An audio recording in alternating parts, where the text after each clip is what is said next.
This is 19-year-old Lindy Jones, who's facing charges for murder in South Carolina. In August 2019, Lindy murdered 18-year-old Willie Fields.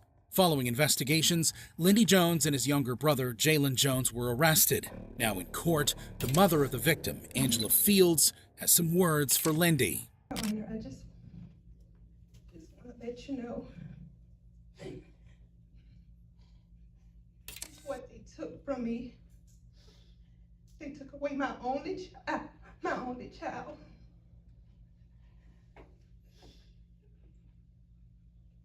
It's so hard. Her husband, Willie Fields, was consoling, but suddenly he couldn't bear the pain anymore. It's so hard. Sir, back off, back off, sir, back off, back off, back off, sir. The officers eventually managed to separate. How do you even begin to process losing your only child? Angela Fields' words cut so deep, it's like you can feel her heart breaking. When Willie tried to lunge, you see a father's raw pain, not just anger. It's a reminder, these cases aren't just legal battles, they're human tragedies. What would you do in that courtroom, facing the person who stole your world? Like in the case of Diamond Alvarez, Diamond's mother was in court for the trial of 19-year-old Frank DeLeon Jr., who fatally shot their 16-year-old daughter 22 times. On January 11th, 2023, Diamond was walking her dog when Frank fatally shot her. Police investigations revealed that the two had been in a relationship and were on the verge of a breakup. Frank was promptly arrested.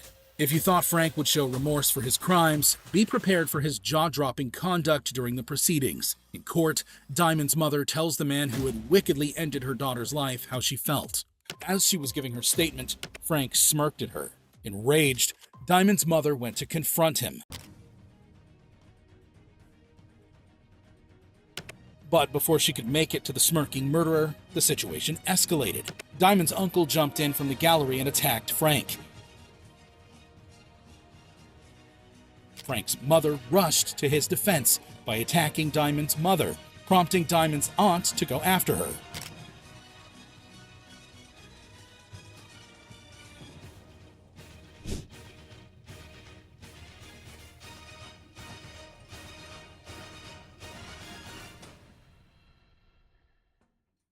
Eventually, the police were able to separate the two families.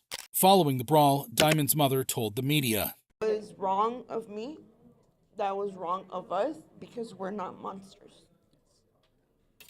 But it's so much hate because I want my daughter back. And what he did it was horrible. Seeing my daughter there and looking at him that he did that and he's laughing in my face. It was very wrong and I'm so sorry for that." In the end, Frank smirked while Diamond's mom spoke. That's not just disrespect, it's a slap to every ounce of her grief. The brawl was chaos, but can you blame them? Losing a 16-year-old to 22 bullets is unimaginable. Her mom's apology shows strength, not weakness. It makes you wonder how you hold back when evil stares you in the face. before his preliminary hearing, Michael learns the magnitude of his crime. Mr. Madison, I'm going to read to you the nature of the charges against you and summarize each one for you, as well as giving you the potential penalties. I know you've had a chance to speak with counsel. Is that correct, sir?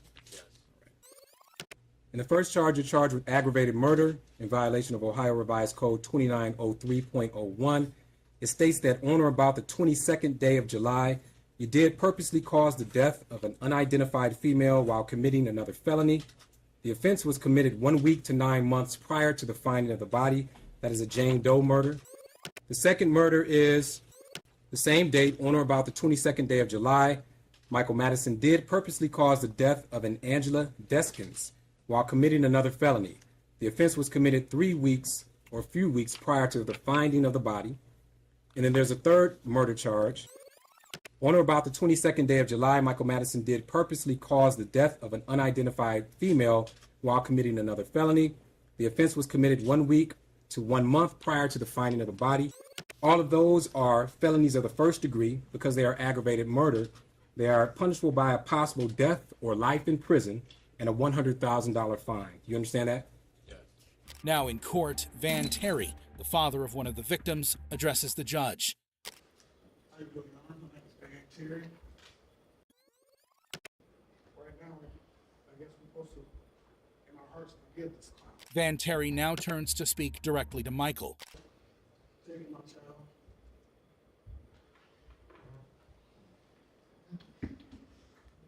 However, the real shocker came when Michael unleashed his madness in the courtroom by smirking at Van Terry, unleashing chaos.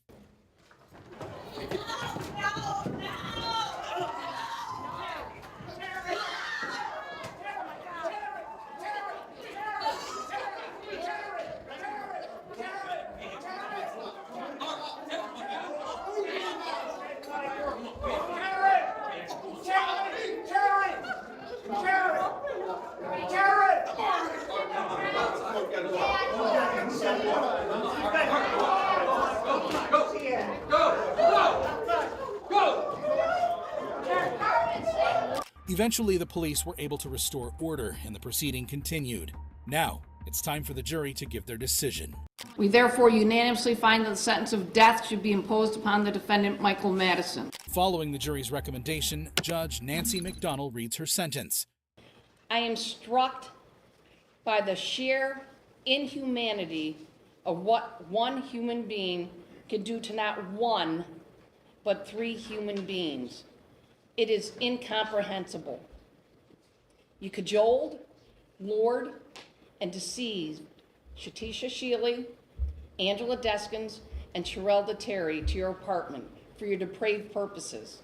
You went on to abuse the corpses of these 3 victims. You stripped them from the waist down. You folded them in half, binding them so that their feet were up by their ears. You wrapped them in multiple layers of trash bags, and you discarded them.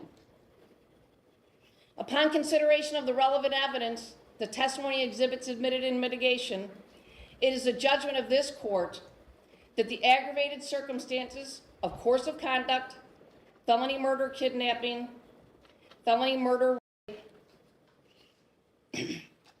of which the defendant was convicted, outweigh the mitigating factors by proof beyond a reasonable doubt. Accordingly, the sentence of death is imposed upon the defendant, Michael Madison, on counts 1. Michael Madison's smirk at Van Terry is pure evil. 3 women's lives discarded like trash, and he dares to mock their families. The judge's words, sheer inhumanity, hit hard. Death row feels like justice, but it doesn't erase the pain. Moments like these make you question what justice really means for families left behind. Payton, a white supremacist, opened fire in a black-dominated Tops-friendly market store in New York. Sadly, 10 black individuals lost their lives, and 3 others were hurt, before he was finally arrested. Now in court, family members of the victims let him know how they feel about him. While I was writing this, tears fell from my eyes. Thinking about what a beautiful person you took.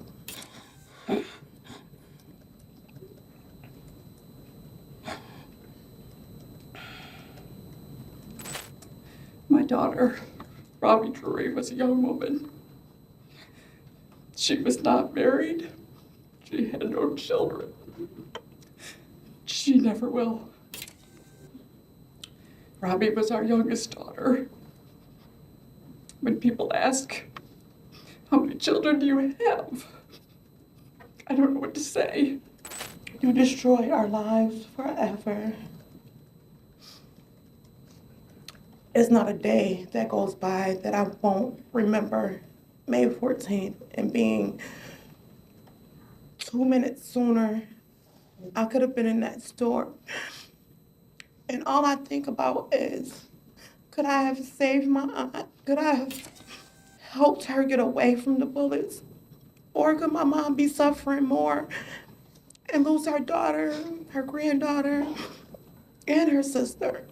One of the most touching statements was from Barbara Massie. My name is Barbara Massie. I'm Catherine Massie's sister. You killed my sister. Cat was an aunt.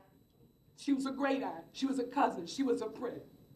Cat said she was a committee of 1. There's nothing Cat wouldn't do for people. I want personally to choke you and leave my fingerprints on your neck because it was unnecessary. You leave 200 miles to come to Buffalo. You don't even know any black people. I want to, you better think those places. You better think cops. Thank y'all for protecting me because I will hurt you so bad. You have made me sick. You got my family crying. I miss my sister every day. You don't like black people. Man, you don't know a damn thing about black people. We're human. We like our kids to go to good schools. We love our kids. However, while she was speaking, a supposed family member wanted to let Payton know how he felt. We never go in those neighborhoods and take people out. Don't do it.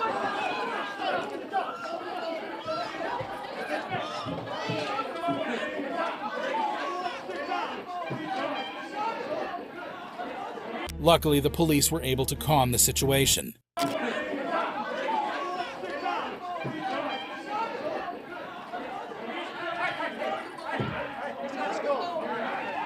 Now it's Payton's turn to speak. I'm very sorry for all the pain I forced the victims and their families to suffer through. I'm very sorry for stealing the lives of your loved ones. I cannot express how much I regret all the decisions I made leading up to my actions on May 14th. I did a terrible thing that day. I shot and killed people because they were black. Looking back now, I can't believe I actually did it. I believed what I read online and acted out of hate. And now I can't take it back, but I wish I could. And I don't want anyone to be inspired by me and what I did.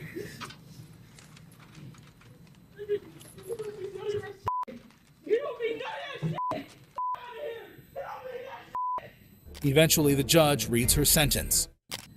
The damage you have caused is too great, and the people you have hurt are too valuable to this community. You will never see the light of day as a free man ever again.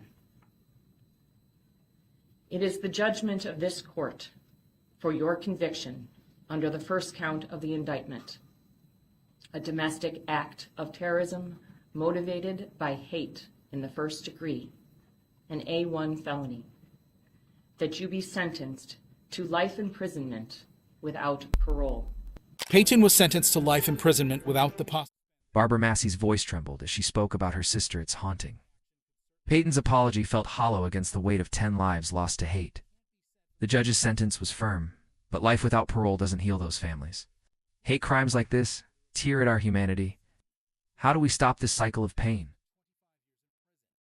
Take, for example, the case of Larry Nassar, who is facing multiple charges for sexual abuse. Larry was a sports doctor at Michigan State University and with USA Gymnastics when police received reports for his crimes. However, during investigations, Larry had a different story. I don't get it. Why didn't she say something if she was feeling violated in any way, shape, and form? There was no communication. Okay. Do you ever get aroused during these exams? I shouldn't be getting during exams. Right. Okay. Well, this is why I'm talking to you about this, because this young girl and her mother both observed this on more than one occasion during treatment. If there was arousal, it's. I mean, like it would be because of whatever. I don't know, but I'm not trying to. Whatever. I don't know. Well, I don't know. When you're a guy, sometimes you get. The truth caught up with him and he was arrested. Now, in court, his victims take to the stand. I testified to let the world know that you are a repulsive liar. One after the other. I am Jessica Tomashow, also known as Victim A. I was sexually assaulted by Larry Nassar when I was 9 and 12 years old. You broke and shattered a lot of girls. You manipulated us to trust you because you're a doctor, and doctors do no wrong, only heal. You are not a healer. Now it's time for the parents to address Larry. I don't know who you are now. Maybe I never knew. Maybe none of us did. But Larry, you did this to yourself, and you did this to us. Inmate Nassar. That is what your name is. And don't you forget that. And while we all are moving mountains, you, Larry, will have no choice but to sit in prison and wait to die. And I said, "Are you ready to go to lunch?" And she's like, "No, Mom, I just want to go home." And I said, "What's wrong? Are you in pain?" And she said, "Mom, I just want to go home." And I said, "Okay." So we got in the car and I said, and she started bawling. And I said, "Chelsea, tell me what's wrong." And she said, "Mom, he put his and they weren't gloved." And I said, "Chelsea, I was right there in the room." And she goes, "You couldn't see what was going on, Mom." And she said, "He hurt me." In 2009, she took her own life because she couldn't deal with the pain anymore. It'll be 10 years in March. For this particular parent, Larry's tears hold no value. Words were not enough. I would ask you to, as part of this sentencing, to grant me 5 minutes in a locked room with this demon. Would you do that? Yes or no? No, sir. Would you give me 1 minute? You know that I can't do that. That's not how it is. Well, I'm going to have to get something on.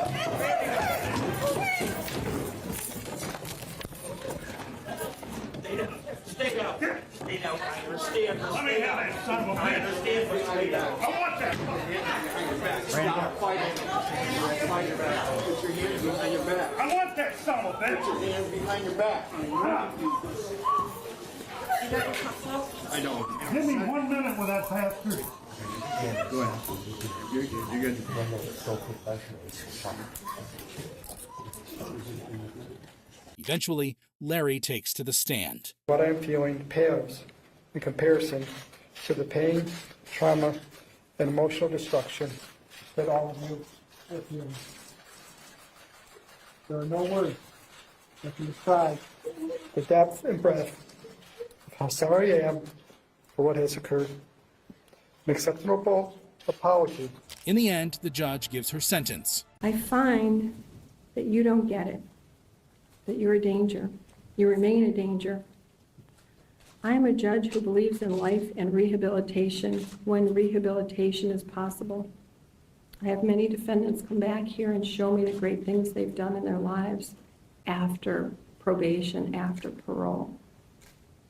I don't find that's possible with you. Your decision to assault was precise, calculated, manipulative, devious, despicable. I don't have to add words because your survivors have said all of that. I don't want to repeat it. Sir, I'm giving you 175 years, which is 2,100 months. I've just signed your death warrant.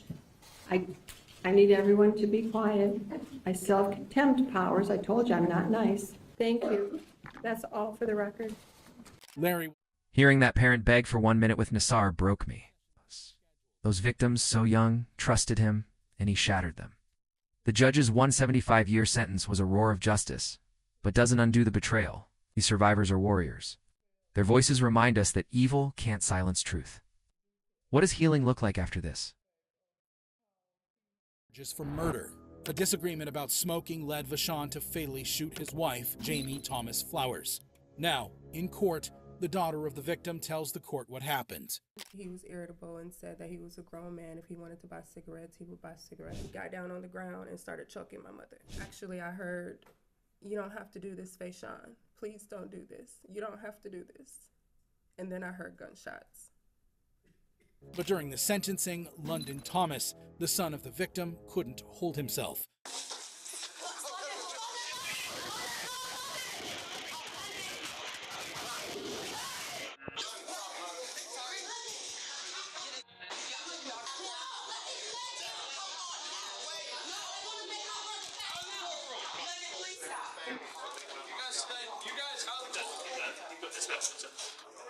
Vashon was eventually sentenced to life imprisonment. When emotions run